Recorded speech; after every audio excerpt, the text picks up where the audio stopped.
লাগছে। কিন্তু বস আমার একটা কথা ছিল। তুমি আবার কোন পাড়ার কথা কবা? আচ্ছা কও দে। বস আমরা বিগত সরকারের আমলে যেভাবে সিন্ডিকেট চালাইছি, এখন যে নতুন সরকার, এই সময় তো আমরা সিন্ডিকেট চালাতে পারবো না। ও তো জনগণের সরকার, দেশটা এখন জনগণের হাতে, বুঝতে পারছেন?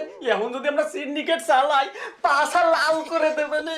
পাড়ার জনগণ, এই জনগণ কিটা? জনগণ তুমি, জনগণ আমি। আমি কে, তুমি কে?